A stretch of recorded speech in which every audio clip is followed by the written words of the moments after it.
घटना नहीं है, द्वापर घटना नहीं है, ये त्रेता के पहले घटना है, त्रेता के प्रारंभ की घटना है। तब चित्रकेतु राजा ने जो इस प्रकार से बहुत कोरोना चिल्लाना शुरू किया, तब वहां पर अंगिरा ऋषि आए और अंगिरा ऋषि ने उनको बहुत समझाया। यथा धाना सुबंधाना भवन्ति न भवन्ति च एवं भूतेषु भूतानि चोदितानि समायानम्। जैसे कुछ बीजों से दूसरे बीज उत्पन्न होते हैं वैसे नष्ट हो जाते हैं। क्या कहा कि हे भैया राजा, हे चित्रकेतु, आपका रोना इस प्रकार अच्छा नहीं है। देखो इस संसार में जो आया है उसको तो एक न एक दिन जाना पड़ेगा। जो संसार में आया है तो एक न एक दिन इसको जाना पड़ेगा। और आपको अच्छा ये है कि आप जो है वैराग्य मार्ग में स्थित होकर के अपने प्रजा का पालन करिएगा। आप जैसे वृक्ष होता है ना, इस संसार कैसे चल रहा है, कहा जैसे ये वृक्ष होता है, वृक्ष का एक धुआं होता है। आप गेहूं बोते हैं, गेहूं में खेत में आप एक दो बीज डालते हैं, उससे एक पेड़ उत्पन्न होता है और उस पेड़ से 10 बीज और उत्पन्न हो जाते हैं। तो कहा महाराज ये संसार ऐसे चलता रहता है, ये संसार ऐसे चलता रहता है। यहाँ किसी का कोई नहीं है, यहाँ ना तो कोई आपका पुत्र है, ना कोई माता है, ना कोई पिता है, ना कोई भाई है, ना कोई बंधु, यहाँ कोई किसी का नहीं है।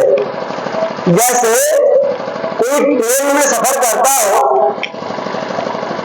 और उसके दो चार साथी उसको मिल जाए, खूब अच्छे से उनका हालचाल लेने लग जाइए और जब उनसे व्यवहार बन जाए, थोड़ी देर का अगर सफर हो, थोड़ा सा बातचीत करते से उनके साथ व्यवहार बन जाए और पता लगा बीकापुर स्टेशन आ जाए और वह व्यक्ति उतरने लग जाए और जो 10 लोग उसके साथ व्यवहार में रहे, जो उसके साथ मित्रता बना लिए थे, और कहने लगे महाराज आप कहाँ उतर रहे हो, ये यहाँ नहीं आप वहां उतरो जहाँ हम लोगों को उतरना है। अब उसका स्टेशन तो बीकापुर है, उसको बीकापुर में उतरना है, लेकिन आप उससे कहो नहीं नहीं आप खलगाट उतर जाइए, आप इलाहाबाद उतर जाइए, तो उतरेगा नहीं उतरेगा। तो कहा जैसे जिसको जाना है, जब जाना है तभी वो व्यक्ति चला जाएगा और उसको आप और हम रोक नहीं पाएंगे। इसलिए यहाँ पर कोई व्यक्ति आता है तो अपना कर्म लेकर के आता है और अपना कर्म लेकर के जाता है। इसलिए हे भैया चित्रकेतु, आपका रोना चिल्लाना ठीक नहीं, आप अपने आप को संभालिए। लेकिन चित्रकेतु बेचारे अपनी 10 लाख पत्नियों के सहित इतना रोने चिल्लाने लगे कि अंगिरा जी को लगा कि जो है ये तो चिल्ला चिल्ला करके बेचारे आत्महत्या कर लेंगे। तब उन्होंने कहा कि ऐसा करते हम किसी और बड़े ज्ञानी को बुलाते हैं। अंगिरा ऋषि ने जब देखा कि हमारे बस की बात नहीं इनको समझा पाना, तब उन्होंने क्या नारद जी का आह्वान किया। नारद जी बेचारे आए, वहां अपने वीणा को लेकर के बजाते हुए भजन करते हुए आए। श्रीमन नारायण नारायण नारायण श्रीमन श्रीमन नारायण नारायण नारायण श्रीमन नारायण श्रीमन नारायण नारायण नारायण श्रीमन श्रीमन नारायण नारायण नारायण श्रीमन श्रीमन नारायण नारायण नारायण श्रीमन नारायण। भगवान की जय। नारद जी बेचारे नारायण नारायण भगवान का स्मरण करते हुए पहुंचे। चित्रकेतु महाराज उनको प्रणाम किए, साष्टांग प्रणाम किए, क्योंकि दुख जब होता है तो व्यक्ति को प्रेम बहुत अधिक होता है कि कौन ऐसा होगा कि जो हमारे दुख को दूर कर देगा। अब नारद जी से और बड़ी आशा हो गई।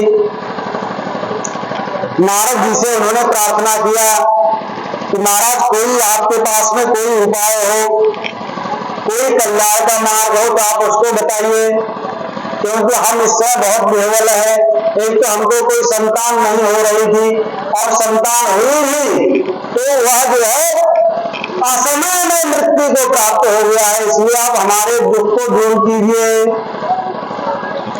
चित्रकेतु बेचारे बड़ी देर तक प्रार्थना किए उनसे, हे मेरे गुरुदेव करुणा सिंधु करुणा कीजिए, हे मेरे गुरुदेव करुणा सिंधु करुणा कीजिए।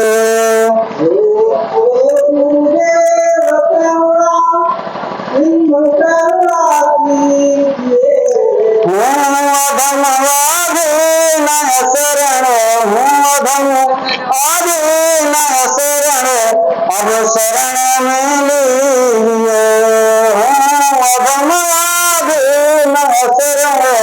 अब शरण में लीजिए, मेरे गुरुदेव करुणा सिंधु करुणा, हे मेरे गुरुदेव करुणा सिंधु करुणा,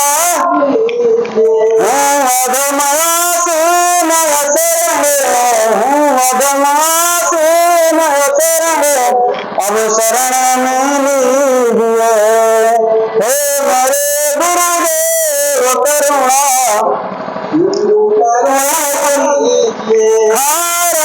देते हम भव सिंधु की मझधार में, भव सिंधु की मझधार में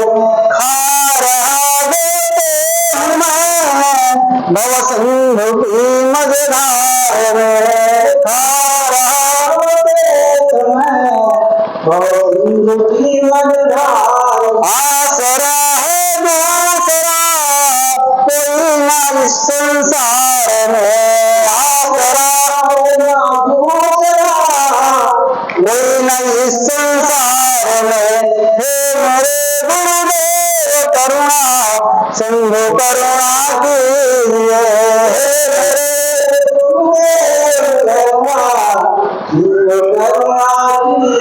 हूँ मधमाधीन शरण, हूँ मधमाधीन अब शरण में लीजिए, हूँ मधमाधीन शरण अब शरण में लीजिए।